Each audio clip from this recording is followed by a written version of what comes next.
Birinci retте Kırgız tasmalarına toktop ketsek.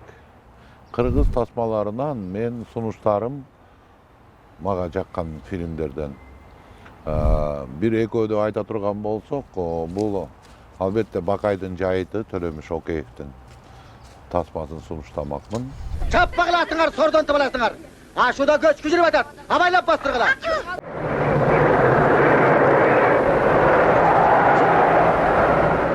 Саламат папа, жакшысыз. Salamat. Апа, сеники кымызды атат? Kımızı da satıcı böyle gel gel otur aylanayınlar. Bu Cerbakay'dın konuşu. Bu evine çoğunlar bizden karışkan bu. Koysam çuvayıcı. Hükümetin işine girişi benim ne kılasın? Tınçımızda algandayın biz dunukta koybaz. O katındır. Анткени Бакайдын жайыты менин оюмча анык бул кыргыз маданиятын, кыргыздын үй турмушун, ата салтты бир жакшы чагылдырган. Ошол жерде жанагы жаш кичинекей бала менен өзүнүн атасы, чоң атасы менен арасындагы бири-бири менен болгон алака. Эгер биз жаш ошол баланы кыргыздын келечеги деп түшүнсөк, ал эми ошол атасынын образына жеткиликтүү кылып Муратбек Рыскулов аткарган. Ал жерде болсо биздин тарыхыбыз, салтыбыз, ата жолу деги эле алардын ою кандай, ошол бийиктик. Бирок ортодогу баягы бири-бири менен келишпестик, конфликт жана да Кыргызстандын деги эле кыргыз элинин бул жаңы жашоого умтулуусу, ошол жаңы жашоого бара жаткандагы эски жашоо менен жаңы жашоонун конфликти аябагандай сонун чагылдырып көрсөткөн да. Мен ушул фильмди сунуштамакмын. Оңбу, оңбу, оңбу, оңбу.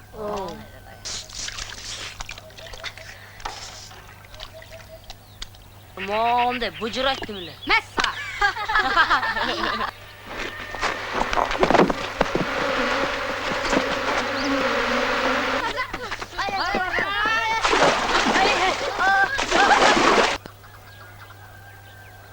Балакайлар. Көрдүңөр мынаны эмчекти. Амига укмушка. İtçe tutala.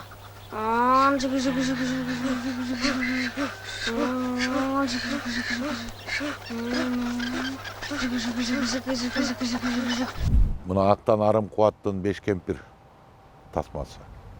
Беш кемпир tasmasында ошол деги эле жеткинчектин өсүү жолу. Кандайча ал ичинде кандай психологиялык карама-каршылыктар бар.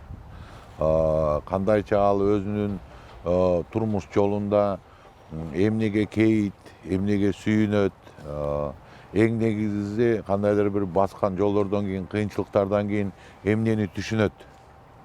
Бардык ошол келип, мындай жомок сыяктуу бири-бирине аралашып, ошол убакта жеңил, түшүнүктүү жана өзү Актан Арым Кубат бул өзү сүрөтчү болгондуктан аябагандай кооз тартылган, ушундай бир жаркын элестерге бай тасма деп айтат элем да.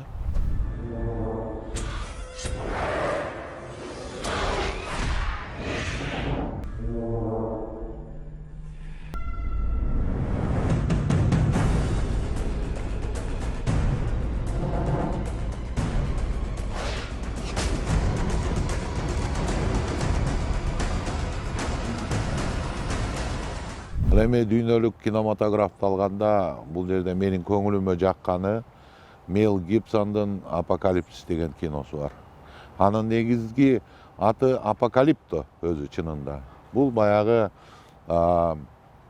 Мексиканын, азыркы Мексиканын мурунку жашоочулары күнгө сыйынып жүргөн убактагы ошол кезде адамдарды курмандыкка чалып баягы бул майя цивилизациясынан келаткан ошого тектеш цивилизация да. Анан бирок ошону укмуштуудай кылып Мел Гибсон коркпой ошол тарыхтан өзүнүн көз карашын абдан сонун кылып чагылдырып берген. Абдан колориттүү актерлор, мыкты актерлор.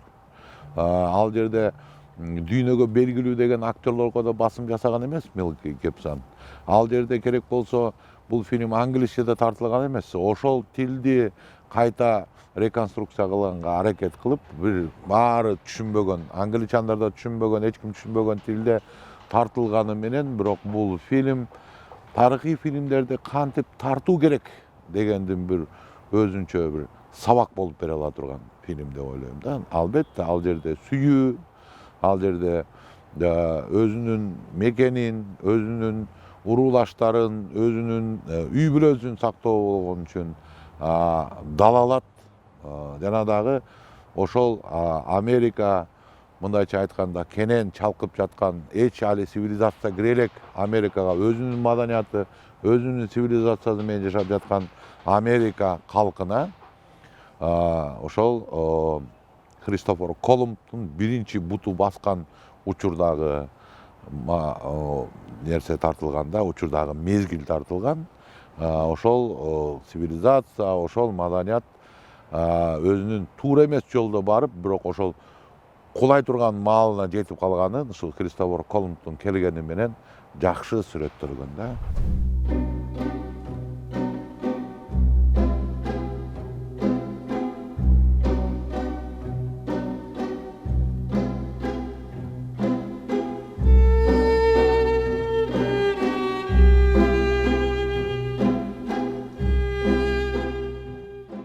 Төртүнчү деп мен айта турган болсом, Кытай элинин мыкты кино режиссеру Ван Кор-вай деген режиссерду айтмакмын.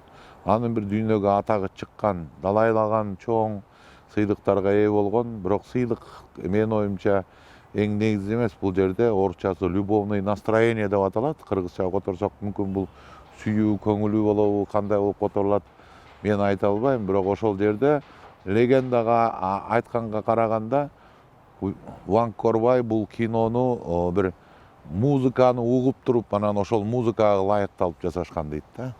Ошол жерде эки адамдын бири-бирине болгон ыйык сезим, сүйүү сезими көрсөтүлөт.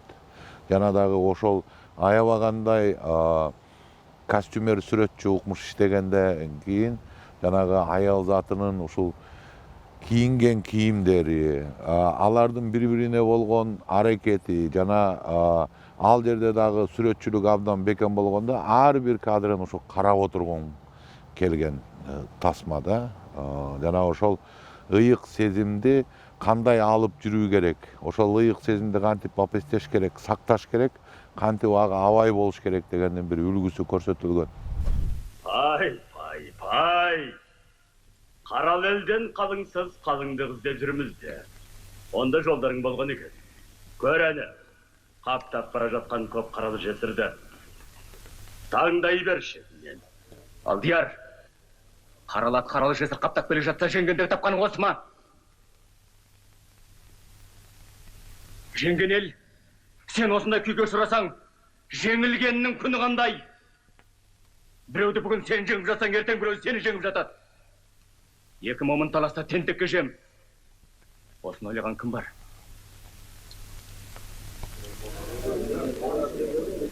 Күнде қырғын. Бешинчиси, мен қазақ элинде тартылған Кыз жібек киносын айтат элем. Бул биздин бала кезде абдан сүйүп көргөн чыгармабыз болчу. Мына Курманжанды атканы дагы мүмкүн ошонун таасиринен тартылган тасма десем да жаңылбайм, өзүмдүн тасмамды.